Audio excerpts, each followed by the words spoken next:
Halo Tribuners, kembali lagi dalam program Move On Camp bersama saya Siska Mawaski. Menjelang peringatan HUT ke-75 Republik Indonesia, Indonesia masih berjuang untuk melawan COVID-19. Nah, pada edisi kali ini saya punya tamu spesial. Beliau bisa dibilang merupakan pahlawan masa kini karena turut berjuang dan menjadi garda terdepan dalam penanganan COVID-19. Dan langsung saja kita sudah terhubung dengan Mas Habib Mustafa, relawan penanganan pasien COVID-19. Halo Mas Habib, apa kabar? Halo Mbak Siska, Alhamdulillah baik Mbak. Masih sibuk dalam penanganan COVID-19 ini, Mas? Alhamdulillah untuk saat ini kita sedang karantina atau istirahat sejenak sebelum kita turun lagi ke lapangan Mbak. Sudah 7 hari ini kita istirahat. Oh, sebelum istirahat ini kondisi rumah sakit itu seperti apa, Mas? Untuk kondisi, ini kan sekarang saya di rumah sakit, sebelumnya saya di rumah sakit RSUD Dr. Sutomo Surabaya. Ya. Itu adalah rumah sakit rujukan COVID-19 di Jawa Timur. Jadi pusat seluruh rujukan di Jawa Timur. Nah, untuk di Rumah Sakit Dr. Sutomo sendiri, itu pasien masih cukup tinggi. Hampir satu hari itu menerima 150 sampai 200 pasien, kayak gitu. Dengan pasien lebih ke menengah sampai gawat kayak gitu, keadaan umumnya. Oh, kalau kondisi pasien yang menengah dan gawat itu seperti apa sih, Mas? Bisa diceritakan nggak? Kalau di sini kan kita kan rumah sakit rujukan, Mbak ya. Ya. Jadi kan ada beberapa, jadi sebelum ke rumah sakit Sutomo itu biasanya ada pilihan. Yang pertama nanti pilihannya rumah sakit lapangan. Dan di rumah sakit lapangan itu biasanya pasien-pasien dengan OTG tanpa gejala kayak gitu. Nah, terus nanti naik level di rumah sakit yang memang khusus COVID, tapi dengan mungkin alat bantu yang minim kayak gitu, belum ada ventilator, alat bantu nafas untuk pasien kayak gitu. Nah, seandainya di rumah sakit yang penanganan COVID itu penuh atau tidak ada alat eh, untuk bantu nafas dan lain-lain, nah itu nanti akan dilempar ke rujukan terakhir, itu rumah sakit Dr. Sutomo, yaitu adalah rumah sakit rujukan di Jawa Timur, Mbak. Dan keadaan pasien di sini sih rata-rata ya karena rumah sakit rujukan ya, Mbak ya. Keluhannya sangat banyak sekali, sesak, sampai ada yang kesadarannya menurun, harus pakai ventilator, bantu nafas, kayak gitu, Mbak. Jadi emang rata-rata kondisi pasien itu harus dibantu dengan alat pernafasan seperti itu ya, Mas ya? Khusus di rumah sakit Sutomo kebanyakan seperti itu. Minimal dia pakai oksigen, Mbak. Nah, sebelum di Rumah Sakit Sutomo, Mas Habib sendiri pernah jadi relawan di mana lagi? Sebelumnya saya menjadi relawan di Rumah Sakit Darurat COVID-19 Wisma Atlet Kemayoran Jakarta, Mbak. Itu kan rumah sakit COVID nasional. Nah, di situ ya kurang lebih saya 2 bulan kurang sedikit di sana untuk pertama kali menjadi relawan COVID-19.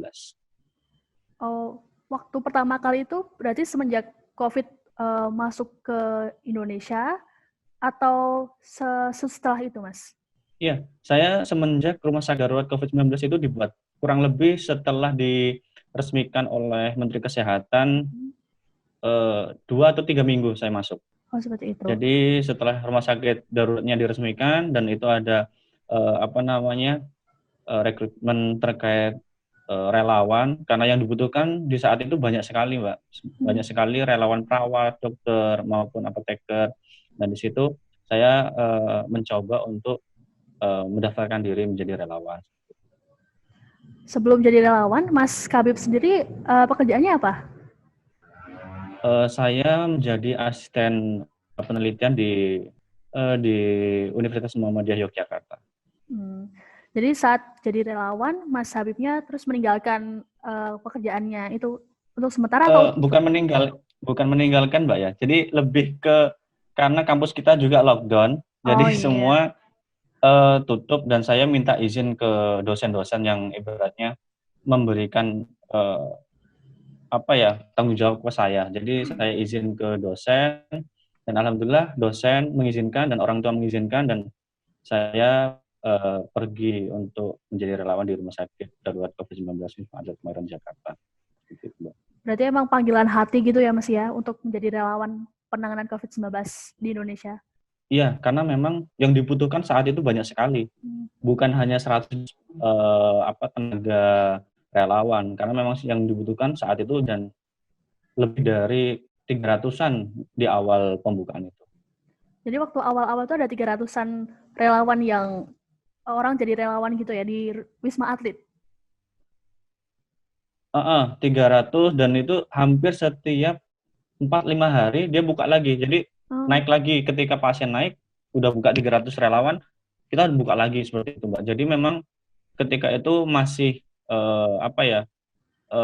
untuk screening dan lain-lain, kita membutuhkan banyak perawat dan banyak dokter di awal-awal itu. Jadi memang kebutuhan relawan sangat banyak sekali. Dan itu kan rumah sakit darurat yang sifatnya nasional. Jadi bukan hanya pasien-pasien yang ada yang terkena di Jakarta, lebih ke daerah mana saja itu bisa menerima.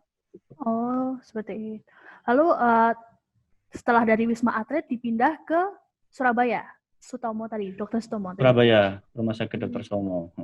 Oh, itu dipindahkan oleh pemerintah atau emang Mas Habib minta pindah? Sebelumnya kan saya sudah 2 bulan, kurang lebih 2 bulan di sana. Itu orang tua memanggil untuk pulang dulu, jadi khawatir ingin bertemu seperti itu. Dan saya pulang dulu ke rumah, dan ketika di rumah tiba-tiba dari Surabaya juga membutuhkan relawan. Saya dikabari dari pihak Kemenkes, ditawarkan apakah masih ingin menjadi relawan membantu seperti itu. Terus saya izin lagi kepada orang tua apakah diizinkan, dan alhamdulillah izin dari orang tua saya dapatkan. Ya saya kembali bertugas lagi. Waktu jadi relawan itu berarti Mas Habib menangani pasien secara langsung ya Mas ya? Tatap muka gitu ya Mas ya? Iya, secara langsung tatap muka dan bersentuhan seperti itu. Waktu itu bisa dijelasin nggak Mas, tugasnya Mas Habib itu ngapain aja? Secara umum sama dengan tugas saya, kan seorang perawat, Mbak ya. Jadi secara umum sama dengan tugas-tugas perawat di rumah sakit sih. Kita memberikan pelayanan berupa kayak kalau terapi kita memberikan obat. Adapun nanti yang lainnya bisa kita bantu terkait nutrisinya atau makannya, terkait kebutuhan sehari-harinya. Jadi kalau pasiennya mungkin ada sesak, kita bantu terkait kebutuhan oksigennya. Ketika nutrisinya ya ada yang nggak bisa makan, kita bantu. Itu kita langsung ketemu langsung pasien kayak gitu.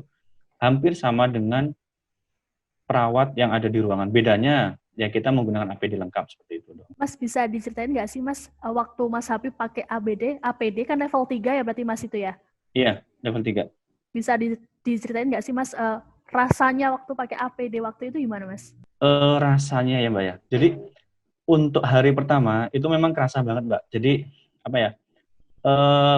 pertama pakai ya pasti pengap, sesek, sampai paling setengah jam baru pakai itu keringat sudah bercucuran. Sudah kayak mandi keringat lah, seperti itu. Dan setengah jam atau 1 jam itu ya udah mulai ngos-ngosan seperti itu. Mungkin karena dulunya juga jarang olahraga dan lain-lain seperti itu.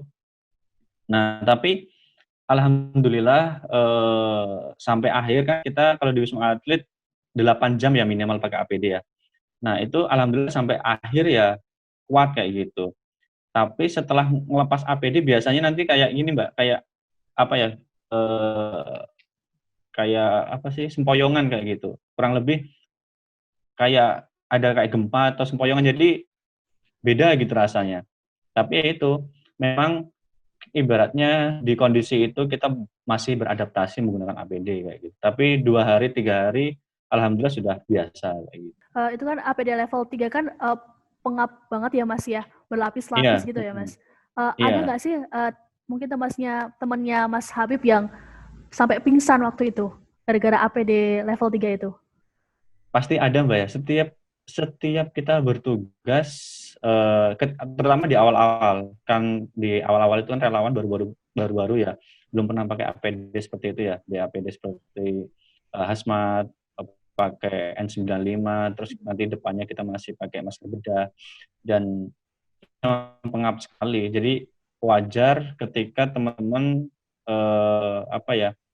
merasa tidak nyaman, dan ketidaknyamanan itu membuat kita mulai kayak lemas dan lain-lain. Nah itu ada beberapa yang sampai ya lemas, sesek kayak gitu. Nanti ya terpaksa kita kalau sudah lemas dan sesek ya kita turun kayak gitu. Kita nggak memaksakan untuk harus ke pasien dengan APD lengkap. Mungkin kita istirahat. Kalau di sana kan intinya keadaan fisik dari tenaga medis itu diutamakan. Jadi kesehatan kita diutamakan. Berarti selama pakai APD itu kan 8 jam ya Mas ya? Berarti harus tahan puasa, harus tahan makan, harus tahan minum, dan juga nggak boleh ke kamar mandi dong, Bro? Nah itu, jadi memang kita dianjurkan tidak makan, minum, dan buang air besar atau kecil kan gitu. Itu ya intinya untuk memproteksi diri sih, untuk safety untuk diri kita sendiri. Karena kita juga nggak tahu karena pasien di sana juga banyak dan resiko tertular juga tinggi ketika itu. Jadi ya kita sebelum berdinas kita siapkan makan atau minum 2 jam sebelum berdinas. Terus kita sebelum berdinas juga kita udah buang air besar, air kecil sebelum itu juga. Jadi kita sudah aman semuanya. Ibaratnya berangkat kondisi sudah baik kayak gitu. Tapi selama jadi relawan, berarti para tenaga medis ini juga sering melakukan rapid test dan juga swab test gitu ya, Mas ya? Kalau di Wisma Atlet dulu itu kita 2 sampai 3 minggu itu kita nanti akan ada rapid test. Terus 1 bulan atau selesai masa tugas kita akan nanti diadakan swab test kayak gitu. Jadi memang rutin, Mbak. Nah tadi kan Mas Habib kan sempat bilang setelah dari Wisma Atlet pulang ke rumah. Nah itu ada kekhawatiran nggak sih Mas membawa virus dan bisa menularkan ke keluarga gitu? Ada kekhawatiran nggak Mas? Ya tetap ada. Tapi maksudnya kalau keluarga sendiri sih enggak ya. Maksudnya keluarga orang tua kayak gitu, adik kakak dan mungkin keluarga saudara-saudara seperti itu enggak terlalu. Ya mungkin lebih ke tetangga sih, RT RW kayak gitu. Kita harus laporan, puskesmas dan lain-lain. Itu sih karena ya wajar ya di kala itu kan memang banyak juga stigma negatif dari masyarakat ke kita kayak gitu. Walaupun kita pulang sudah menyatakan bahwa kita sehat kayak gitu, ada hasilnya kayak gitu, rapid test, swab test yang sudah dikeluarkan langsung dari rumah sakit darurat kayak gitu. Tapi saat Mas Habib pulang ke rumah, dari tetangga itu adakah kayak sinis gitu sama Mas Habib atau mungkin biasa aja? Sini sih enggak ya, ya biasa aja Mbak. Soalnya saya juga di rumah karantina lagi Mbak. Jadi saya karantina lagi di rumah 14 hari. Setelah itu baru saya keluar. Jadi saya juga nggak tahu sebenarnya, maksudnya respon warga itu seperti apa kayak gitu. Tapi lebih ke RT RW, Mas Habib nanti tolong seperti ini. Oke, iya kayak gitu. Jadi saya juga kan paham juga terkait harus seperti apa. Jadi Nah ini kan ngomong-ngomong soal relawan dan juga tenaga medis, kan mereka juga sudah mengenakan APD lengkap, tapi tetap terpapar COVID-19. Nah sebenarnya tuh kenapa mereka bisa terpapar? Apakah dengan menggunakan APD level 3 ini mereka tetap bisa berpotensi tertular? Sebenarnya kalau secara ini Mbak ya, secara hasil studi, penelitian dan maupun yang lainnya, seharusnya sudah tidak, kecuali karena COVID ini bisa menularkan lewat ini droplet ya sebenarnya ya. Tapi bisa airborne ketika kita melakukan tindakan-tindakan yang beda seperti nanti ada section dan lain-lain. Nah biasanya lebih banyaknya sih relawan ini terpapar karena pelepasan APD-nya, Mbak. Jadi pelepasan APD itu mempengaruhi dari hasil kita selama memberikan pelayanan kesehatan. Jadi memang perlu hati-hati. Jadi ketika kita menggunakan APD kita aman, tapi ketika pelepasan, nah itu yang lebih mengkhawatirkan, Mbak. Nah, ada juga yang terpapar karena airborne. Nah, airborne-nya itu karena kita melakukan tindakan medis yang membuat partikel-partikel yang harusnya droplet itu menjadi lebih kecil, hampir seperti partikel udara kayak gitu. Nah, itu yang membuat kita bisa tertular melalui dropletnya, airborne-nya. Tapi memang lebih banyak kalau ininya lebih ke pelepasan APD yang mungkin kurang benar atau mungkin buru-buru karena capek, panas dan lain-lain. Seperti itu sih, Mbak. Terkait dengan petugas medis yang meninggal, saya mau tanya, apakah teman-temannya Mas Habib ada yang juga turut gugur dalam penanganan COVID-19 ini? Kalau teman ini alhamdulillah nggak ada sih. Ya mungkin ini cuma ya apa namanya kayak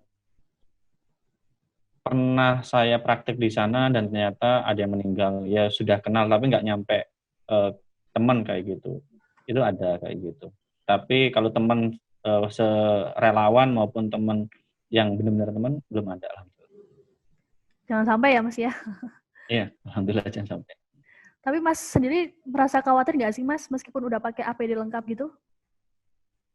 Ya tetap khawatir sih Mbak ya. Sebenarnya khawatirnya ya tadi ketika pelepasan APD maupun ketika kita di luar. Itu lebih khawatir ketika kita di luar ruangan. Karena ya kita nggak tahu ya apa namanya ketika kita keluar ada orang yang masih banyak orang yang tidak memakai masker, cuci tangannya juga mungkin juga kadang-kadang dan di situ lebih beresiko sebenarnya. Kalau saya di rumah sakit kan kita pakai APD, itu lebih aman sebenarnya. Nah, kita di luar kan kita nggak tahu. Yang ada yang OTG dan ternyata menyebarkan apa namanya virusnya lewat droplet dan dia tidak pakai masker. Nah itu sih yang menurut saya lebih perlu dikhawatirkan buat kita semua. Kayak gitu. Tapi kalau misalnya di luar kayak misalnya masyarakat untuk mencegah penularan itu kan pakai masker dan juga face shield ya Mas ya. Itu sebenarnya masih berpotensi nggak sih Mas? Iya. Asal sebenarnya yang ditekankan kan dari WHO maupun dari pemerintah kita sendiri dan seluruh tenaga medis itu ya kita melindungi dengan masker, yaitu supaya karena memang COVID ini droplet, insya Allah lebih aman kayak gitu. Apalagi ditambah dengan face shield, terus dibantu dengan cuci tangan. Nah itu sebenarnya sudah baik sekali dan kurang lebih kalau nggak salah itu penelitiannya 70%-an sudah bisa memutus mata rantai dari COVID-19 ini sendiri. Jadi itu adalah ikhtiar kita untuk memutus mata rantainya sih Mbak. Selama penanganan pandemi COVID-19 seperti saat ini, kalau di rumah sakit itu tetap menerima pasien-pasien yang biasa gitu nggak sih Mas? Iya, masih menerima. Karena rata-rata rumah sakit yang COVID itu mempunyai 2 IGD Mbak. Jadi 2 IGD untuk pelayanan. Yang satu pelayanan untuk khusus COVID, yang satu pelayanan non-COVID. Jadi dipisahkan. Jadi memang biar alurnya tidak bersinggungan secara langsung dan tidak menularkan pasien yang bukan COVID, pasien COVID ke pasien yang bukan COVID. Nah itu makanya rumah sakit alternatifnya itu rata-rata seperti itu. Atau mungkin ada alur lain yang saya kurang tahu ya bisa jadi ada juga kayak gitu. Tapi untuk pengobatan pasien biasa, perawatnya tetap pakai APD lengkap gitu, Mas? Oh enggak, kalau untuk pasien non-COVID kita seperti biasa, hanya menggunakan masker kayak gitu.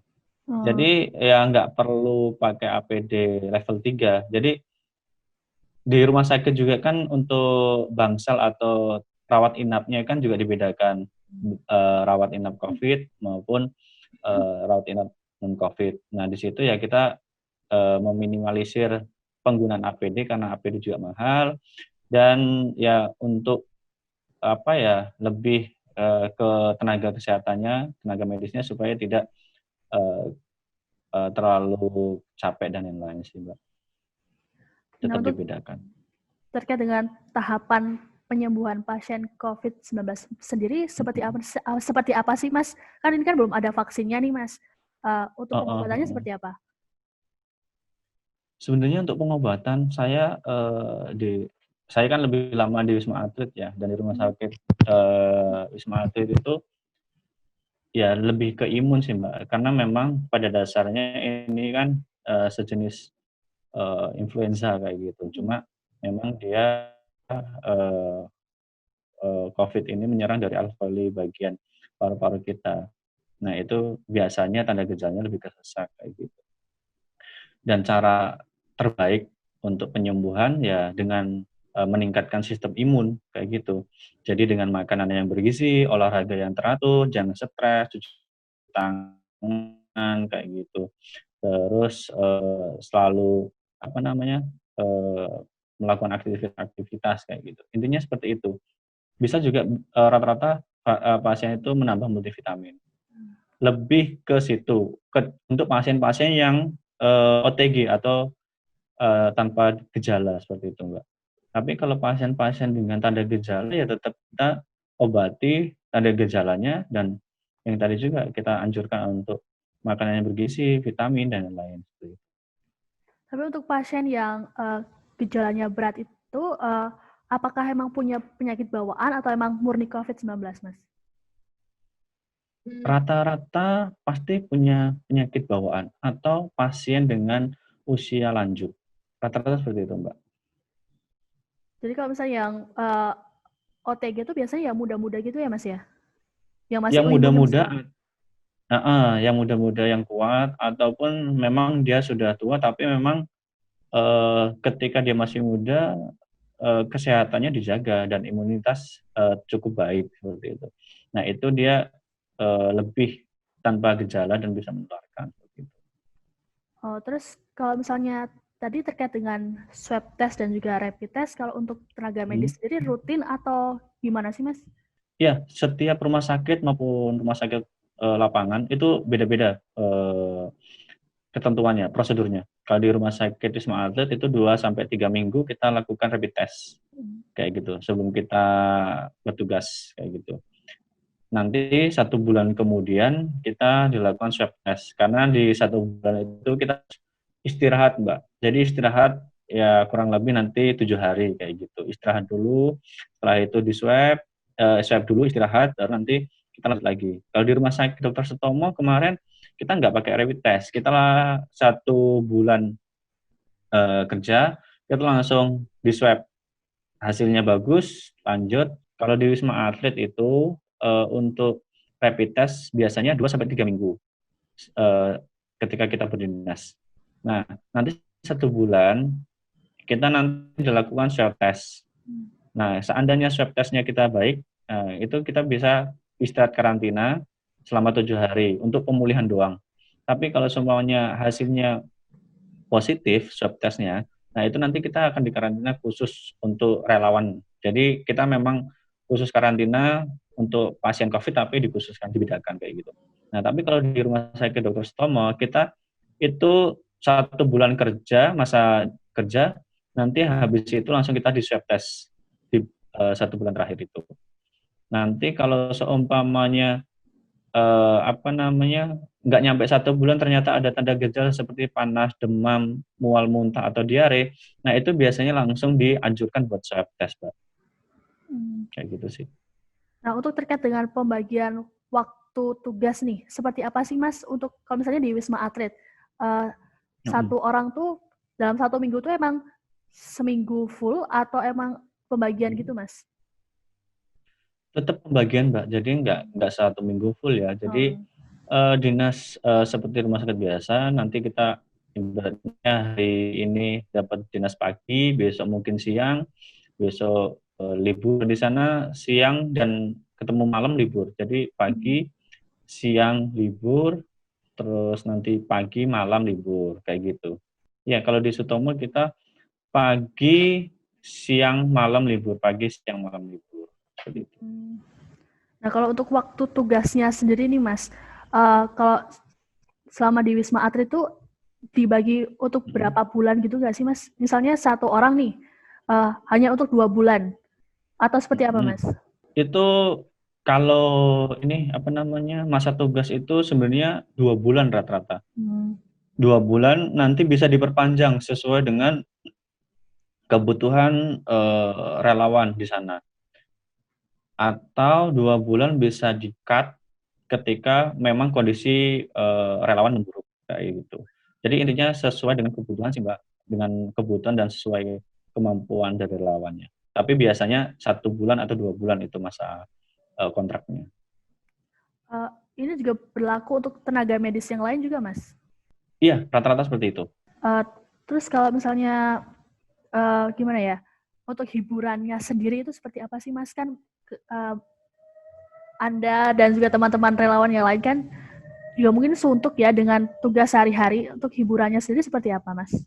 Kalau di Wisma Atlet ya hiburannya alhamdulillah banyak sebenarnya. Jadi kita disediakan skuter untuk olahraga, disediakan pijat elektrik kayak gitu, ada karaoke kayak gitu. Terus kita juga bisa badminton di area kayak gitu, atau juga ada ya lari-lari pagi. Kadang juga teman-teman juga melakukan senam maupun nyanyi-nyanyi bareng kayak gitu sih. Kalau di Wisma Atlet lebih banyak kegiatan di sana karena memang ya di sana juga lebih banyak orangnya dan mungkin juga lebih aktif-aktif seperti itu. Kalau di sini di Sutomo kita kegiatannya ya mungkin ini cuma bercanda-bercanda di ruangan aja sih Mbak, ruangan ketika berdinas maupun bercanda ketika kita lagi di tempat istirahat. Kalau untuk yang lainnya ya kita paling musikan kayak gitu. Jadi kalau misalnya yang di Wisma Atlet tetap beraktivitas seperti biasa gitu ya Mas ya? Karena di situ kan lingkupnya kita satu tempat kayak gitu Mbak, karena nggak keluar dari luar, nggak keluar terus gitu loh. Kan ada lingkupnya karena dijaga dari TNI dan lain-lain kayak gitu. Tapi selama bertugas, Mas Kabib dan juga teman-teman kan pakai APD lengkap. Sempat ngerasa stres gitu nggak sih, Mas? Oh, stres pasti Mbak. Mungkin kita stresnya ya beban kerja sih. Beban kerja, terus tim kayak gitu. Tapi ya kembali lagi, kita kalau untuk stres ya kita mungkin ya ini dengerin musik, telepon orang tua, terus main game bareng sama teman-teman. Ya biasa, entah itu main game online atau apa. Seperti itu ya kita alihkan dengan hal-hal positif. Jadi untuk mengurangi beban pikiran juga sih ya, Mas ya? Ya untuk meningkatkan imun juga supaya tidak stres terus. Nah, terkait dengan akhir-akhir ini kan masyarakat sudah mulai agak kendor nih dalam menjaga protokol kesehatan. Apa sih pesan-pesan Mas Habib buat para masyarakat di luar sana? Ya, kalau pesan-pesan saya sih, ayolah masyarakat kita bantu pemerintah bersama-sama untuk memutus mata rantai penyebaran COVID-19 ini. Ketika semua masyarakat mengikuti aturan pemerintah, masyarakat taat dengan aturan pemerintah, kami juga terbantu, sangat terbantu dengan apa yang sudah masyarakat lakukan. Karena kita sendiri di sini juga kewalahan kayak gitu. Bukan semata-mata ini untuk diri kami, tapi ini kita semua. Kami juga ingin hidup seperti biasa kayak gitu. Kita bisa berkumpul bersama. Kita kadang kalau di berita-berita masih diacuhkan maupun ada juga pembohongan publik terkait pasien COVID dan lain-lain. Sebenarnya kalau saya sendiri melihat yaitu mungkin oknum, tapi kalau tempat saya bekerja, tempat saya melakukan pekerjaan ini menjadi relawan, saya nggak pernah melihat seperti itu. Dan ketika saya berpikir, kenapa sampai pemerintah menggelontorkan dana sebanyak itu untuk pasien COVID? Seandainya pemerintah itu menutup mata, sebenarnya bisa saja. Tapi apakah ketika pemerintah menutup mata dan pasien COVID semakin banyak dan orang-orang tua, orang-orang komorbid itu banyak yang berguguran meninggal, apakah itu yang kita pilih? Sebenarnya enggak kan? Nah, makanya itu, kita bersama-sama, bahu-membahu, tim medis membantu di rumah sakit, masyarakat membantu di lingkungannya masing-masing, pemerintah memberikan koordinasi dari segala sisi, seperti itu. Jadi patuhilah pemerintah, mari kita jalan bersama-sama. Terlebih juga untuk masyarakat juga jangan menambah dengan berita-berita yang belum tentu benar gitu ya Mas ya? Iya, jadi ya nggak mungkin sih, maksudnya pemerintah menggelontorkan banyak uang hanya untuk kalau memang ini COVID bohong dan lain-lain seperti itu. Lebih baik mungkin pemerintah malah membiarkan kalau memang pemerintah tidak peduli dengan masyarakatnya. Karena kalau di sini Mbak ya, mungkin di sini itu banyak sekali pasien lebih banyak yang pulang bukan ke rumah, jadi pulangnya langsung ke Allah Subhanahu wa Ta'ala daripada pulang ke rumah dengan sehat. Karena itu tadi, yang pertama, kapasitas rumah sakit rujukan itu nggak sebanyak di luar negeri, kayak gitu. Jadi kita bisa membantu memaksimalkan apa yang bisa kita maksimalkan dengan tenaga kita. Seandainya sampai kolaps, ya udah, mungkin kita nggak bisa berbuat banyak. Makanya saya minta tolong untuk masyarakat, tolong patuhi aturan pemerintah, bantulah kami, dan jangan cepat percaya dengan berita-berita yang bohong di luar sana. Lalu terkait dengan berita-berita bohong yang beredar di luar sana, apa sih tanggapan Mas Habib dan juga teman-teman relawan tenaga medis? Sedih ya, Mbak. Sedih, miris. Ya sebenarnya memang niatnya mungkin supaya kehidupan bisa kembali normal kayak gitu. Entah itu apapun, intinya pengennya pasti kehidupan kembali normal. Tapi kalau seandainya kita memberikan info-info yang buruk, info salah, dan itu malah memperbanyak dari pasien COVID dan memperberat kinerja dari pemerintah, dan itu juga malah saya yakin tidak mempercepat penanganan COVID, tapi malah memperlama. Makanya seperti itu.